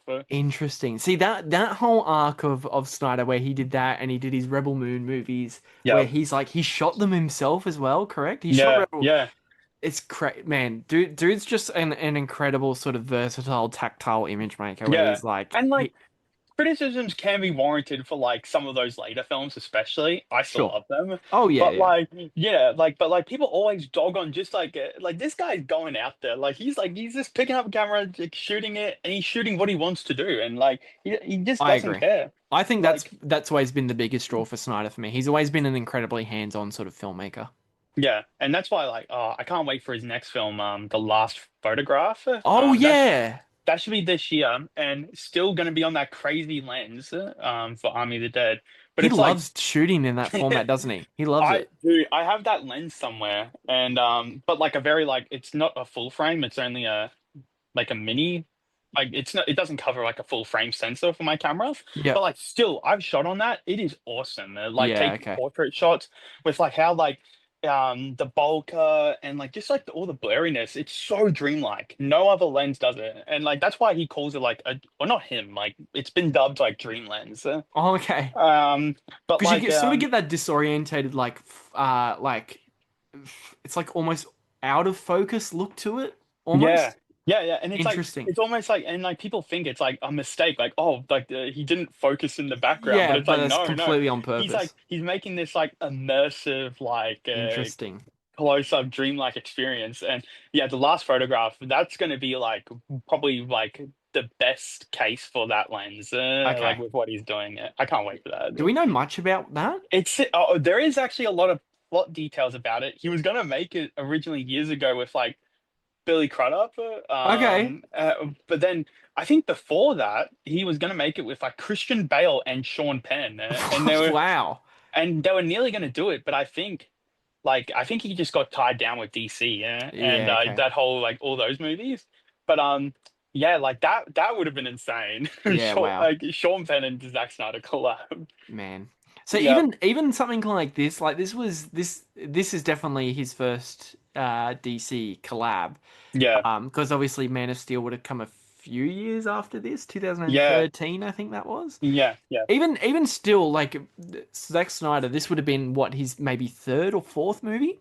still a pretty fucking huge swing for a frequently new director. And it's like for someone to take such bold risk where the Yeah, industry can just shut the door on you, bro. Like that and it's just like yeah, like he just made this film how he wanted to make it, and like he did the best he could with the source material. But it was one of those films where like everyone deemed it as unmakeable. So I think the fact that like someone like Zach even came on board and like could make the film, I don't think like the studios like were I like read that. Yeah, yeah, like Hollywood tried and failed for years to get this off the ground. yeah. And it's like I just think like even though the film like kind of bombed at the box office, I think it bombed or it just made just broke even See, or that's the something like thing. I that. can't imagine this being a huge crowd pleaser. Even though you and I, Like we're obviously speaking about it so lovingly. Back in yeah, 2009, I couldn't see. Obviously it's a superhero movie that kids aren't not only one would be interested in seeing because it's so politically heavy, but probably not yeah. allowed to see anyway because it's It's so just it's almost like yeah, like the anti it's superhero film. Like anti-superhero movie. Yeah, it and pretty it's much like is. people came out of like The Dark Knight, Iron Man, and they have the Yeah, Raimi trilogy that came out. yeah. And it's just like to go from all these amazing superhero films to this movie where it's like, yeah, this like This ugly, superheroism is disgusting. It's like this not what it disgusting, is. ugly, visceral. Like even despite the fact that when I was introducing the movie and one of the genres it's listed under is action, all the action is like disgusting and Yeah. like visceral and it's like And uncomfortable. I think like when people think about Watchmen, I think the like it'll take them a while to think of like an action scene that isn't like the Rorschach versus police or like the whole prison sequence. Like Right. because like for me it's like when I think of the film, like I don't really think of the action. Like I just think of like just the drama of it all. Oh, sure. And like yeah, like just like Well, that's when it's the most interesting. yeah, like I always think of like oh my God, I think my favorite scene in the movie outside of the opening credits is the scene where Rorschach is talking to Mothman, this like Yes, old yeah. villain, and Yeah. and then how he's talking about how the comedian came into his home and he's Yeah. like talking about how this world's like Yeah. fucked and Yeah. like And and like the then like comedian, like our savior hero is like sobbing on the end of this yeah. villain's bed. And then this villain, he doesn't know if he's about to have his brains turned to mush Yeah. or not. And then it's so interesting how and then the comedian's like, it's all a joke. It's all a joke. Yeah, Yeah. it's so good. It's so Yeah. well done. It is great. Even that whole opening sequence is so impressive of the home invasion with Oh, the comedian. and my favorite part is when you rewatch it and you know it's like Ozymandias. Yeah. It's clearly they clearly didn't they got a big stunt they got a Yeah. big stunt guy for that scene and I just think it's always interesting how it's not because it's technically a scene where the POV characters are in the present not living and it's almost like this you this how you pictured this confrontation would go down with and you picture this really strong guy that you Mm. could only imagine could be able to take on the comedian Mm. Hmm. and yeah that scene is so well done because it's got that who sings the song I forgot who sings the song I'm drawing a blank on it too, but it is set to this really great oh fitting song to it. Because it's sort of like the song actually transitions from the scene itself because it's like playing onto the TV to the actual yeah score. Because yeah at one point the TV gets shot or something and it turns off or it gets oh smashed or something. so well done and just that shot of the bullet hole and the little Yeah. the light in the TV getting snuffed out and the Yes, smoke coming yeah. out Yeah. and yeah I love that scene so much and then obviously he recites it's all a joke and It's then all a joke. That and great then sequence too, where he gets his head beat into his oh kitchen cabinet, that and then that the is so oh drop of blood just drops yeah onto the smiley face pin, and yeah it's that really great visceral image of him just being hurled out the window, and it's all in slow motion, and that's yeah when you sort of transition into that great sort of and opening what a credit tone scene we setter mentioned. I know. it's That's so how the well movie done opens. It's crazy. I yeah always forget that's how the movie opens. yeah, you always think it's the credits because Yeah. that's just so iconic, and but no, you get that scene, and it's always just interesting to me, like how they chose to do that. Like, Yeah, and even but the comic did that as well. Like, yes. and just so interesting. Yeah, like not even it's not even like a quote unquote sort of traditional comic book sort of fight sequence. It's like a No, straight up like murder. it's just a beating. Yeah, it's like a Like, beating. Yeah. This is how you open your superhero movie. It's and pretty it's like, crazy. yeah, like I mean, like, look, like, yeah, like you and I definitely could not take on the comedian, but like, it's just always, but it is interesting, like this, like new age, like hero in Yeah, Ozymandias just beating down on this old relic of a hero, right.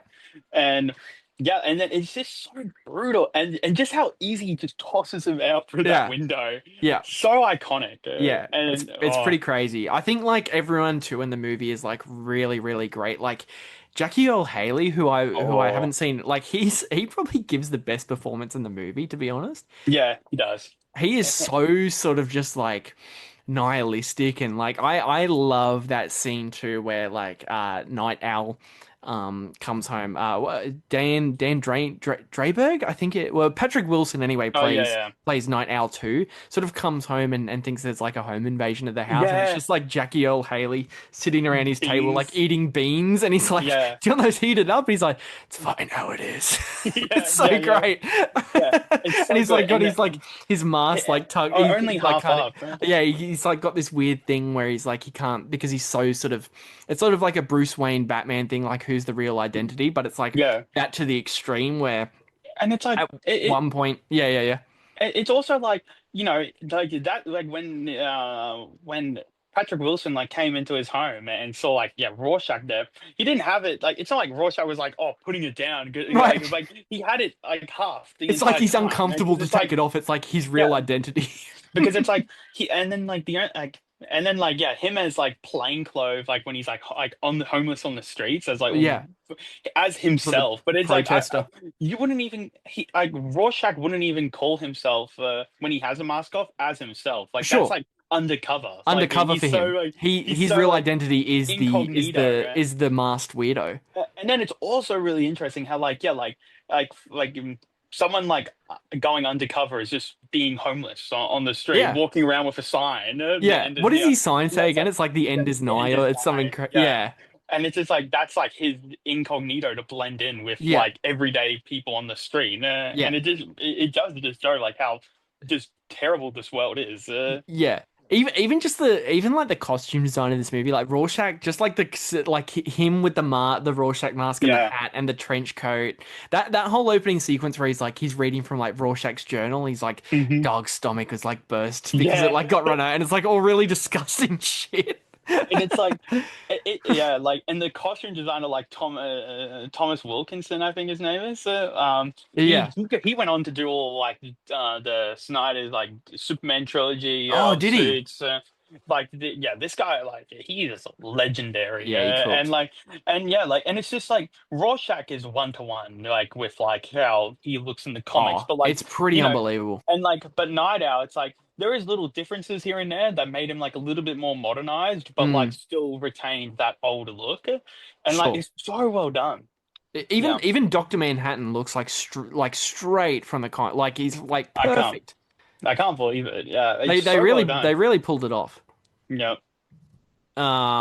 But yeah, it's pretty crazy, and like I don't know if you, I think it's probably fitting we do talk about this at some point. I thought I'd mention it now. Like I know at one point HBO just flat out did like a series. Did you end up Yeah, watching that? I did watch it. It is really good. Is it okay? See, Yeah, like I knew nothing Damon about it. Damon Lindelof did the Okay, show. yeah, Just one season. But like it is wild. Like before that show came about, I do remember, dude. Like I've been on DC for like ages. Like, and mm. I remember around 2015, there was like rumors at a point where like HBO wanted to do like a Watchmen series with like Snyder Oh involved wow, in some way. I okay, think because there was like at the time these comics called Before Watchmen, yes, and yes, like yeah. Like I think they wanted to do some anthology series like that, yeah, but then obviously went with Damon Lindelof, and it is a really good series, like set okay, in the modern day, and like it is really interesting. Like it does carry the same motifs of like how far can like fascism keep going down? Like Interesting. and like like the like Rorschach, that book that he dropped off in the newspaper agency gets turned into like this whole like manuscript for neo-Nazis. Wow. And it really like yeah, and like that like there it's just like yeah like the Klan, the Rorschach like kind of like inspires people to become and Yeah. and like yeah like and it is interesting like that a book like that like because like he exposed so much stuff in Mm. about like the truth of the world, but like so much of his writing is like has so much nihilism and hate in it that it only drew people like that to it. Man. Yeah, it's pretty wild, and it's also pretty crazy to think too. Like I was looking into it the other day that like people like Terry Gilliam was attached to make one and make Oh a wow. Watchmen adaptation, and even Darren Aronofsky was interested in doing his own take. Which see, it's sort of like as we were talking about before to loop it back with Top Gun. Like I couldn't imagine anyone else doing. No, and But like there's no one. a little hot take, like I'm not that huge on Darren No, neither am Aronofsky. I. I've never been. Yeah, No. like I've tried watching so many of his films, and I'm just like I've never really been sold by him, man. And like he's got good visuals, but yeah, but then again, actually, I think what kind of killed it for me and Darren Aronofsky was just like seeing the clips of the whale being posted on the Yeah, timeline. pretty bad. Did you watch that Yeah, movie? I did. I've never I don't think I've ever liked a Darren Aronofsky movie. And that was the final nail in the coffin for me. I'm like, yeah, I would I bet. can't do Darren. I feel like just that scene is so funny of him like on the webcam talking to all his students. It's Like, oh, it's you can so be so weird. much more than this. Yeah. He's like showering and he's like smashing Mars bars. I'm like, this can't be a real movie. This can't be. Darren Aronofsky's a weird one too when it comes to DC because at one point you might know more about this than I do. He was going to do like a Batman. Um, Like it was like how Nolan approached Batman, where it was was like that the let's Nolan change. era? He was going to Yeah, do it it. Okay. was, and like the whole approach was just like how do we like sell modern audiences on Batman after we fucked Batman and Robin up, and like Darren Aronofsky's idea was like, oh yeah, let's have him like own a garage and let's have him be a mechanic and like the Oh, and okay. like it's super like it's super grungy and like it could have been cool, but I'm definitely happy we got Nolan Batman now. No, not that because like he wouldn't have worn a bat suit at all. He would have just been a dude in like just I don't know what. I don't even know how like how this mechanic would call himself Batman. Yeah, But yeah, like exactly. yeah, like it's super goofy. Yeah, it's like yeah. But Darren Aronofsky, he's like I think he's actually back on DC with his radar for like Plastic Man movie. Or Really? Is stuff he going to like do that? maybe it Okay. like yeah, who knows.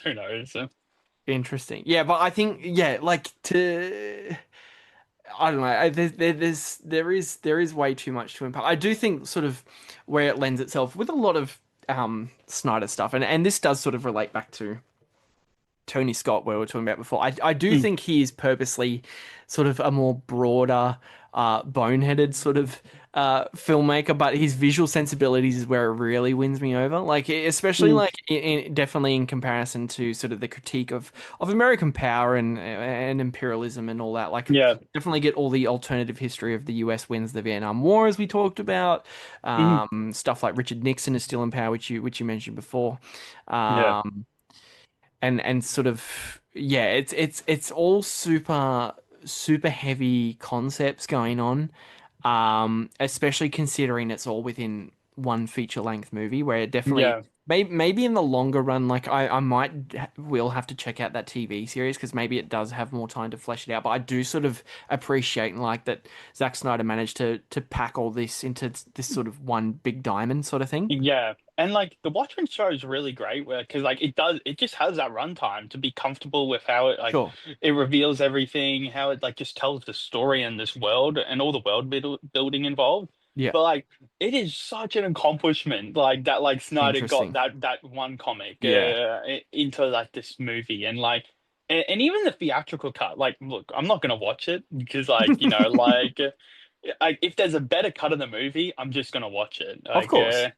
and but then again, like I remember watching that film and it was like, how I feel watching that film, I would feel watching, yeah, like the ultimate cut. Like it was never like I watched a bad movie like with the theatrical cut. Like he still did a good job, but yeah, the ultimate edition, yeah, like that really pays off. Yeah. But Yeah, and yeah. it's like yeah, and like Snyder's like just one of the only filmmakers that like just has these gigantic run times in films. He loves them, Like man. He really goes for him. yeah, and it's like, dude, I'm gonna pull up my letterbox and Yeah. like with Zack Snyder's Justice League, I think it is my favorite Snyder film. Oh, really? I think it is. That And surely has to be his longest for sure. What's that, like 4 hours long? that's 4 hours. I've seen that movie 11 times. No way. There's surely not. Are you Yeah. for real? Yeah, and I would probably wager more closer to 12 and 13, but those aren't like full watches. That's me doing a half watch here and there that I never logged as a full watch. Wow. Bro, like, You're a dude, madman. but that movie goes by quickly. That feels Dude, 2 hours. how much MasterChef could you fit in those 4 hours? Dude. Ben's sitting here watching his 4 hour Justice League going, man, I could be watching so much MasterChef right now. I probably could have gotten half a season of MasterChef done. Maybe a little more. Fuck, bro. I could Ben be Martin, watching, MasterChef you know, King. you say this, but now that you got me here on this pod, like I'm thinking, how much MasterChef could I watch instead of doing this? You're taking me away. You know what? I'm glad I could drag you away from MasterChef for a good hour and a half to talk about Top Gun and Watchmen. Yep. Maybe next time when I eventually, it will happen when I'll get you back on the pod. Maybe we can do a MasterChef podcast together. Dude, hear me out. Middle section on MasterChef versus The Block. Like let's try and like intersect with that film. Let's talk about it. Yeah. Oh, that's I reckon serious. that episode will get 0 viewers because people will be like, "What the fuck are these shows? What are they talking about?" But it's like, you don't get it as well. We're not doing like whole seasons. Like we're gonna do one episode. Oh, just one episode. Yeah, we'll milk it. We'll milk it out. We'll get really into it. We'll get really into MasterChef and The Block. We'll get Scotty Cam on as a guest. It's And gonna then, happen. Like you will get MasterChef shirts. You Yeah, like, we'll get wear right into hard it. Construction wear from Yeah, The we'll Block. we'll get matching MasterChef tattoos. We're gonna go all out with it. Yeah, It's gonna be unreal. Sounds good. That's done. Perfect. Yeah, but probably pivoting towards final thoughts on Zack Snyder's Watchmen. Ben, did we have any sort of scenes that we want to maybe mention now before we start wrapping up, or any characters or any character dynamics or any quotes or Oh, I mean, with Watchmen, I think it's inevitable. I think we've left out probably 20 great scenes in the movie because it is that long. And it's like I'm gonna have to the cool thing with Watchmen is it's like all I need is to think of like a visual, Sure. like of that movie, and then like it just like because the visuals are just so strong, and then you just unlock almost like the full scenes from there. Yeah. And oh my God, like just I guess like my lasting thoughts on film is just I just love Night Owl and Rorschach's interactions. So like and like I do really love that moment where they come back to like they kind of like come back together and it's like Yeah. these old days of them when they were just Yeah. like when they were like younger, naive almost, and like but like more hopeful and like they were doing the right thing. And it's just like it is like such like an earnest moment like towards the ending when they're back together, they're taking like that they're going out to like what was it, Antarctica, like for the Yeah, they final go time. somewhere. Yeah. And it's just like it is so like, and then oh my God, like when Night Owl's wearing this huge wool coat and Yeah. like the wool suit, heated, and it's just like, are you okay? And he's like, I'm good, and just wraps his trench coat around Oh, him. it's the best. Yeah, Oh, their dynamic no. is really great. Favorite though, Yeah. it's cruel, but it's so like it's so it catches me off every time. Is that scene when Silk Spectre 2 and Night Owl 2 like they're both like in a diner reminiscing on old times, Yeah, and they right. talk about this one guy, this like, and then it's just like Oh, yeah. and they're just like, oh, he was so silly, oh, he was so annoying, what happened to him? Oh, he tried that stunt on Rorschach and he threw him down an elevator Elevator shaft and broke his legs. And then they both just start laughing. and they're just like, they both freeze at like, oh my god, but The- then like they the- find like, oh, it does catch me That's off so, guard. you are so right. That is such a good. They're laughing like it's a meet cute. Like, oh, remember when this silly moment happened? But it's like this violent thing that Rorschach did to this to this like mentally ill person. Yeah, like someone who needed help, but is now. No, I think like he didn't break his legs. I think he died. I think he died. from I think they say they, and then there's like just this pause, and they both just laugh at each other. Mm. Yeah. Yeah. See, there's even like that. That is a perfect Zack Snyder moment where there is like people so often sort of talk about with Zack Snyder movies. Oh, they're so brooding and blah blah blah. But there are definitely moments of levity throughout all these movies. I think. Yeah, and it's like, yeah, 100%. Like, yeah, like there is like yeah, like there is certainly like scenes like that, and they're just all peppered in his films. Like he is just such like a like serious storyteller, but like there is genuinely moments of like, oh man, there's like just a little bit of like light intersects every so often, and then with Yeah. like and like. Yeah, like it's always crazy. Like when I hear that critique, especially towards like like his Justice League film, because it's Mm. like there is so many like funny moments in that film, man. Oh, for sure, for Yeah. sure. But it never they're always like whether there are moments of levity in his movies. They're always sort of connected. They never feel out of place because it always feels very natural to what the character is. Yeah.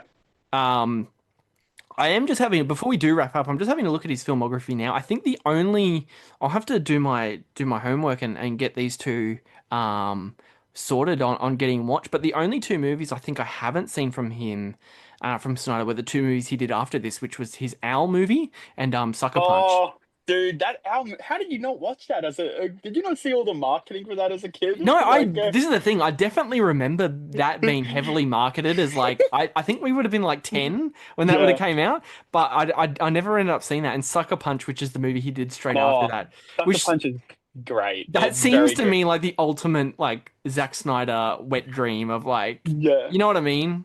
And it's like what is it called? The Owls of Gahoo.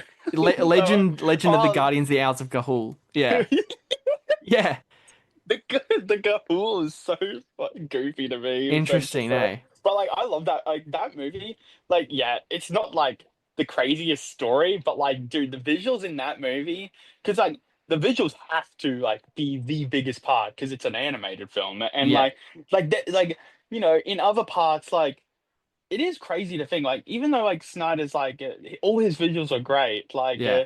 like there might be moments where he's like held back the tiniest bit Yeah. and like practicality, but Yeah. like that Owl movie for some reason just kicks ass with the visuals. Wow, I'll have It to goes check it hard. out. It goes hard. And yes, Damn. Sucker Punch is cool. Sucker Punch is cool. Yeah, okay. See, I'm gonna have to Really try. cool. To me, the Owl movie seems like I think at the time, like obviously Zack Snyder was. I think his kids would have been young, so he's like, I'm gonna go off and make a kids movie. If I'm gonna make a Zack Snyder kids movie. The goofiest part is it was Yeah. almost foretelling of what would happen to him with DC because it was planned to be this huge saga, like Right. of all these sequels, big story, but it was only the one film that got made because well, it bombed. Like, Yeah, but like I remember that movie being heavily marketed as a kid. yeah. I remember posters everywhere, and yeah, like it was like owls wearing like 300 armor helmets and shit. I'm Yeah. like, what is it? Even as a kid, I was like completely confused by that concept. I think as a kid that was like You're like, this shit's that rocks. that baptized me. I think that was my first exposure to Snyder. Oh, And I it was like, definitely would have been for a dude, lot of kids. that one poster of the owl with the lightning strike in the rain. Yeah, yeah, yeah. That Yeah. baptized me. That was like baptized you have been christened as Yeah. The Church as a of Snyder. cult. Yeah. Absolute Ben, the Snyder madman, absolute Yeah. Snyder head that you are. I love it. I love it. Yeah, I mean, for me, I can't say any films that I haven't watched because I've seen them all. Yeah. But Yeah, so it's definitely a really interesting filmography. I am interested to eventually check out the last photograph, which is as you said, hopefully this year. yeah, should be. It finished filming a bit ago, and Okay. it's not being backed by like any big company. Like Snyder Such a financed shame, it. eh? Snyder financed it like probably by himself a lot of the part of it, and Yeah. like by independent companies. And Okay. Really interesting. So like, like there is like this isn't going to be a film where there's like a secret longer cut. Like there's no like it's just going to be a full Snyder film. No company at all telling him, "Oh, best get rid of that scene." Like Yeah. so like I'm really keen on that film. And like Okay. yeah, but like then again, like there's no way it'll be like a big film with how it's going to be released. Hey, look, maybe if the last photograph is a Oh, great hit, maybe he can finally get the sequel to the Owl movie off the ground. Maybe bro, I'll trade I'll no try. Justice League sequels for that one Gahul movie, bro. Give me Guardians, one Legend of more. the Guardians 2. And like, it's been so long where they can just do a legacy sequel approach as well. So like Top Gun maybe style. yeah, Get Tom Cruise in there to voice one of the owls. dude, like you laugh. Look at the cast for that film, okay? The owl one? Like yeah. All right. Let's Like have a look. it is like it's insanely stacked. That's all I'm Oh gonna my say. God. Dude, there's like Joel Edgerton, Jeffrey Rush, Hugo Weaving, a lot of Australians. Yeah, yeah. Helen Mirren. Wow. Maybe I'll have to check this out. Sam It Neill's is, in it? yeah. It's Wow, there's a lot of insane. Australians in this. Bill Hunter's in it. Yeah. It had to be like I don't know, but you Was can't this say it film? was filmed in Australia. It's an No, it animated was. movie. Apparently, yeah, the countries listed under is Australia first and then USA second. Oh, so wait, can we claim that as an Australian movie? The Mad Max, yeah, and Legends of the Like, Guardian. when I'm talking about my We favorite claim this. Australian films, it's gonna be Owls of Gahul is definitely on there Can next we to like Mad Max, maybe. can we claim this? Can we claim this often forgot Zack Snyder our children's movie? I'm sure you'll have no issue claiming it, Ben. I don't have a problem. I don't have. Yeah, I'll claim it. that's incredible. That's amazing. Yeah. But yeah, probably pivoting towards final thoughts on Watchmen. I mean, we've pretty much covered it already, but yeah, I don't think not until he topped himself in 2016 with Batman v Superman, this for the longest time was like the definitive piece of like tactile dorky, Mm, a tremendously lizard-brained attempt at mixing sort of the real world conflicts and political matters, with legitimate mask-wearing weirdos. Yeah, just completely blew me away, especially on this rewatch. Um, a lot of details I didn't pick up on, which first time I've rewatched this in quite a long time, so it was great to mm. to eventually revisit it. A really really fucking hard quote I completely forgot about, which I should probably mention now before we wrap up, is when they're Yeah. talking about Dr. Manhattan. He's like, God exists and he's American, which is like the coolest thing Yes. ever. And I it's like, forgot how great that line was. wait, who said that quote? It was Is like they're Nixon? talking about him on like a CNN type news Yeah, show, that's like a true. That's talk true. show. It's so like foreboding and like it is It's kind of scary. eerie. Like, yeah, like it is like like if like this all powerful being it recognized themselves as like an American. Yeah. That is like pretty scary. I think the full quote is like the Superman exists and he's American, and he's like, no, God exists and he's Yeah, American. yeah, yeah. That's right. That's right. Yeah, yeah. Which is really really cool. But Ben, man, we've done it. We've covered Top Gun from 1986 and Watchmen from 2009. Here comes the key part of the show, my friend. How Yeah, does Top Gun and Watchmen pair together as a double feature? man. Well, like one thing is this like it does have like a little bit of like oh hold on. Let me look at my notes now. It's got the notes ready. I did write this stuff down Okay, off of good the stuff. okay.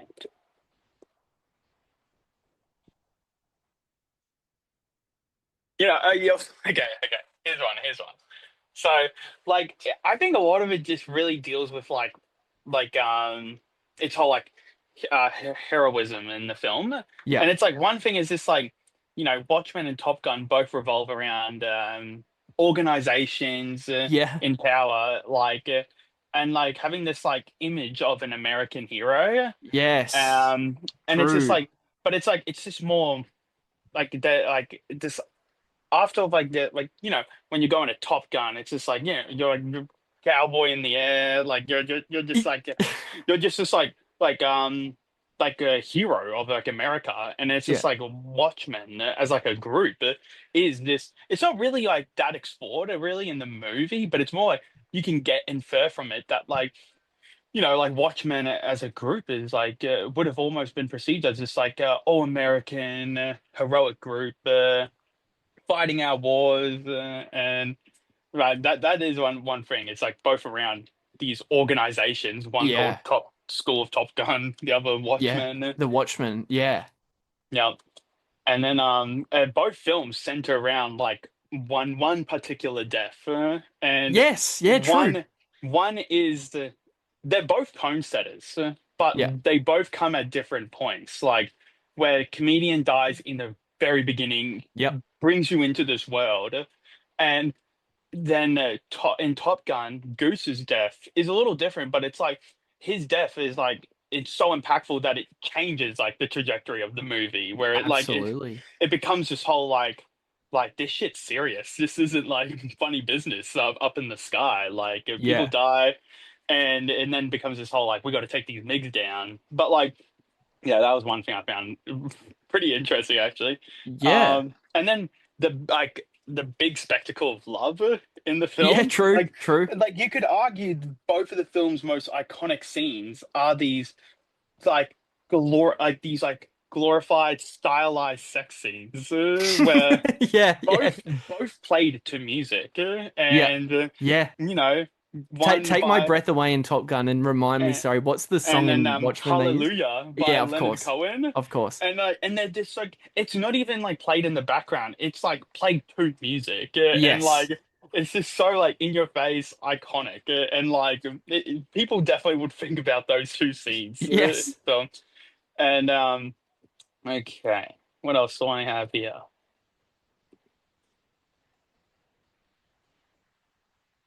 Sorry, you probably cut this part. No, that's all right. That's all right. Take your time. Yeah. Oh, God.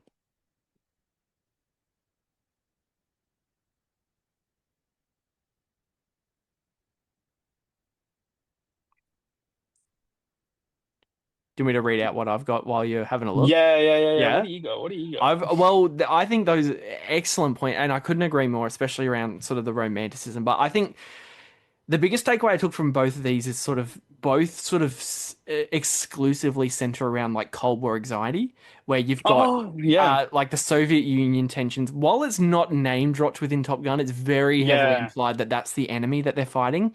And it's like, Um, like with the MiGs, like you can infer it both as like, like a part of like that whole Soviet tension with like exactly right. China, Russia.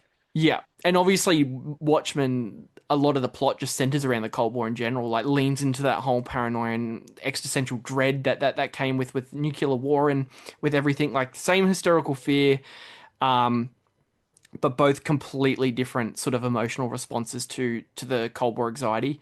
And sort of not only just Cold War anxiety, but the biggest takeaway I took from this is both sort of have the ideal of heroes, but both sort of traject them in two different ways where Top Gun sort of celebrates the hero.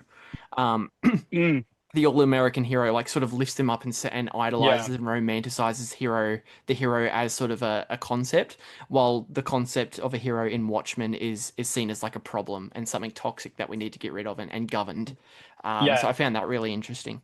Yeah. Okay. One big thing I did find is just Yeah, like this whole theme of like legacy in both films, sure. and like in Top Gun, Maverick is having to live up to his like father's legacy. Like people Yeah. know Dick Mitchell, he ruled the skies, and he already earned the legacy long before Mitchell like got into a fighter jet, and then like so like Mitch Maverick's on this whole journey, and like Mm, this whole journey does like get his friend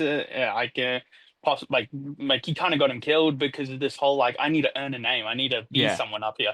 But like in Watchmen and like its whole themes of legacy, like it really does come to like with like Silk Spectre, Mm, but like but like the legacy there because it's Watchmen is way more unglamorous, way more nihilistic of how yes. like like where one instance is like like you said like just like popping off of the American hero, but in Mm, Watchmen it's this unglamorous view of like American exploitation of women during war. yeah. And Silk Spectre too, Laurie, Yep. She can't just be called Silk Spectre. She has to don the name of Silk Spectre too. Yes. And Yep. it's less so taking over a mantle and just becoming the new version of who her 100%. mother was. It's like it's interesting like that. Yeah, like this whole legacy. Like she probably would want to be like her own person or just take over Silk Spectre, but she can't. Like they were like, you're the sequel. You're the sequel. Yeah, Part two. exactly right. Yeah. Man. Perfect summary of the two movies. Hey, look, man, I think we've done extremely well in talking about Top Gun from 1986, and we paired it brilliantly with Watchmen from 2009. Ben, man, this has been an absolute pleasure. I want to thank you so much for finding the time to come Thank on. you. This has I been am happy. I'm happy we've got the time sorted. I'm um, happy. I think There was definitely a moment where I was like, "Holy shit!" Yeah, like it's finally happening, yeah, and yeah, like no like outside things causing us to not do it. Like, yeah, it was great it because was yeah, this has been years in the making. years in the making, and I'm finally glad we got to do a big beefy episode out of it. We talked extensively about the two movies, which I was really happy about, and you brought your A game, my friend, which I knew exactly you would with these two Oh, movies. thank you, thank you. No, but it's been an absolute pleasure, and I cannot wait to do it again with you. But before we go, is there anything you want to plug, or is there anything in the works in the moment that you're working on, or just any socials you maybe want to plug just before I let you go? Oh, yeah, not at the moment. Not at the moment. Another moment? No, no, no, no, no. Uh, hmm. Wait, what do people plug during this? Oh, Like, just their Twitters, any oh, if they've got any like their letterbox, just stuff like that. oh, okay, yeah, yeah. Well, yeah, yeah. I mean, you can follow me on Twitter. I'll put all the links in the chat Yep, anyway. Yeah. yep. And Letterbox whenever I do watch a movie, Whenever he's not and watching MasterChef. whenever I'm not watching MasterChef, I might watch a movie and I might post a review, maybe. Maybe. Maybe. Yeah, yeah. But yeah, yeah, yeah. That's where I'm on. I love it, man. No, well, make sure you follow him because Ben and I have been, I've been following the amazing Ben for years now, and I'm, like I said, so happy that we've finally been able to do this, and it's definitely not Mm, going to be the last time he's going to be on the show. We're definitely going to, after rope him in, maybe do another Tony Scott. We could do a Michael Mann. We could do yeah, something. yeah. We were 100%. possibly talking about a project, maybe in the near future, which we might have to sort of develop, Yeah. as something maybe gets in the pipeline. But we'll definitely have to come back to that and circle back and get that off the floor. But yeah, for sure. Yeah. But In the no, future. Yep. definitely, man. It's been an absolute pleasure. I can't thank you enough for coming on. Yes. Thank you It's for having me on here. It's been great. It's been it, great. it's been so much fun, and And like it's just great talking about movies hey, man, and that's banger it. movies at the end. Do bang it. Two absolute Yeah. heaters. Two At absolute heat. heaters. But Yep. no, I want to thank everyone for listening, and we'll see you all on the next one. Yes. Thank you.